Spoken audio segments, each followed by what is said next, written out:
السلام عليكم ورحمة الله وبركاته داودyaal kusoo dhawaada barnaamijkeena akhbaaraadka Bollywoodka anagoo kusoo qaadan doono qodobo aad u xasaasisan degdeg Deepika oo qiratay kiiskii daroogada xidigtan maxaa u dambeyn doona mustaqbalkeeda dhowr maalin ka hor waxaan idinla wadaagnay in atriishada Deepika lagu soo eedeeyay isticmaalka daroogada waxaana la helay qoraal WhatsApp ah oo Deepika iyo gacanyaraheeda Karishma Prakash dhex maray balse qoraalkan wuxuu ahaa 2017 xilligaas Deepika dalbanaysa daroogada kana dalbanaysa gacanyaraheedii ama maamulaheeda haddaba kiiskan oo ay Paris weyn ku wadaan qolada daroogada baarta ayaa u waceen atriishada Deepika si ay su'aalo ugu weydiiyaan eedeymaha loo soo jeediyay Deepika muddo 5 saacadood ah ayaa la wareysanayay wararkan haatan waxay sheegayaan inay qiratay qoraalkii WhatsApp-ka ahaa ee ay daroogada ku dalbanaysay sheegtayna halkaas ayay joogtay wixii soo bax doona lama oga balse maanta waxaan idin soo gudbin doonaa macluumaad walba iyo jawaab walba ay bixisay xidigtan su'aalihii la weydiinayay wixii ka soo kordho qodobadan dama kula socon doontiin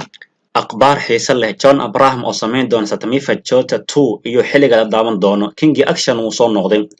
waxaan 2018 daawan mashruuc xiiso lahaa Satamifa Chota oo John Abraham si heer sare u sameeyay haddaba daawadayaasha ayaa laga farxin doonaa hadeer maadaama kooxda filimkan la sheegay inay soo noqdeen ayagoo qaybtii labaad filimkan wataan Director Milib iyo John Abraham ayaa doonaya inay qaybtii labaad filimkii la imaan doonaan maadaama daawadayaasha soo dhaweeyeen qaybtii hore guul wacan uu gaaray filimkan wuxuu ka hadlayaa askari daacad ah oo doonaya inuu magaalada Lucknow ka safeeyo burcad iyo tuugada ka buuxan iyo ujeedkiisa ugu weyn oo ah inuu dhameeyo askarta calooshada u shaqaystayaasha ah ee sharciga iyo shicibka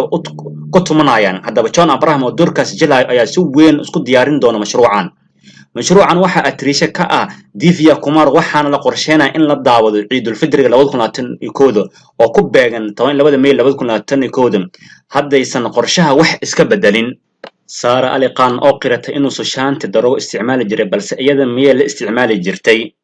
atriishada Sara Ali Khan iyadana su'aalo ayaa la weydiiyay kiiskii daroogada lagu eedeeyay sababtoo ah waxaan horey u ogeyn in 4 atriisho caan ah lagu eedeeyay isticmaalka daroogada waxayna kala yihiin Deepika Sharada Kapoor Sara Ali Khan iyo Rakul Brood Singh wararka Bollywood hangama ka soo baxay waxay sheegayaan in Sara ay qiratay xiriirkii ay la lahayd Sushanti markay ka darnaad wadas duubayeen waxayna sheegtay in markaas kadib ay aad iskugu soo dhawaadeen ayada iyo Sushanti Singh Sara ayaa sheegtay in dalxiiskii ayada iyo Sushanti ay Thailand oo ambabaxeen inay halkaas waqti wacan ku wada soo qaateen waxay kaloo sheegtay in Sushanti daroogo isticmaali jiray xitaa hadduu film duubayo sidoo kale xaflad gurigiisa gaarka ah lagu qabtay in halkaas uu ku isticmaali jiray daroogada